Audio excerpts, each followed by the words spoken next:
dans le but d'être complémentaire à ce que font mes camarades, j'essaye de faire remarquer qu'il existe des erreurs dans le Coran parmi les 914 recensées, enfin un petit peu plus, puisque j'en avais oublié quelques-unes. Il en existe qui sont moins souvent médiatisées parce que, bon, pas moins efficaces pour notre campagne, mais pour essayer d'alerter les gens que l'islam est un canular. Mais je voudrais là mettre des versets que j'ai récupérés sur enfin, qui sont mis à l'honneur par des gens qui défendent l'islam et qui, du coup, font un CSC. Regardez bien les versets et demandez-vous si Dieu aurait la bêtise et l'aigreur, je sais pas moi, la puérilité d'écrire ça. Il y en a un dans lequel il dit j'aurais tranché l'or de Mohamed de ma main droite s'il m'avait menti. Il y en a un autre, c'est un argument.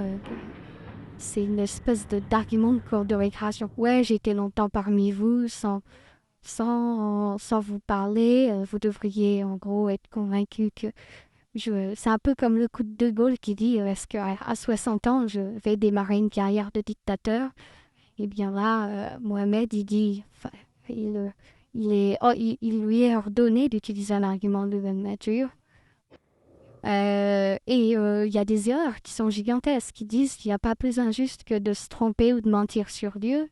Bah, je veux dire, compte tenu de la piètre qualité de ce qui est présenté, il y a absolument, c'est absolument pas grave. Enfin, c'est assez normal de se tromper. Et puis surtout, quand bien même on se tromperait sans excuse ou on mentirait sans excuse sur Dieu, s'il y a bien quelque chose qui n'a rien d'injuste et qui est dérisoire, c'est bien ça. Quand vous mentez sur un être faible, oui, c'est méchant, mais sur quelqu'un comme Dieu, c'est complètement inoffensif. Enfin, ça n'a... Voilà, donc vous avez tout un tas de... Ça se sent, mais c'est souvent subconscient, pas très bien verbalisé. Alors maintenant que j'ai fini les 2 minutes 20 format Twitter, pardon, je voudrais insister sur cette notion un peu bidon d'anti-idolâtrie brandie par le Coran et brandie par les musulmans, un peu comme s'il n'y avait rien d'autre à dire. Donc c'est toujours Dieu unique, il faut rien lui associer, etc. La réalité, c'est qu'en fait, le verset que j'ai mis avant est un aveu même de ce que j'ai dit dans plusieurs vidéos, que les statuettes, les doudous, les trucs comme ça sont vus comme des, entre guillemets, des téléphones portables pour téléphoner à Dieu et non pas du, c'est pas du polythéisme.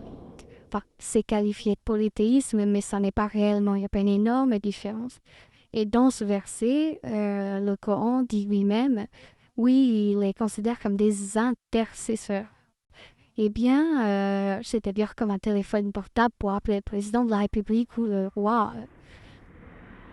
Eh bien, pardon, ça montre que c'est un signe de plus que la notion de polythéisme est avouée par le Coran lui-même comme non pas une notion de polythéisme, mais de mauvaise, mauvais choix, selon le Coran, de mauvais choix de rites pour contacter le Seigneur.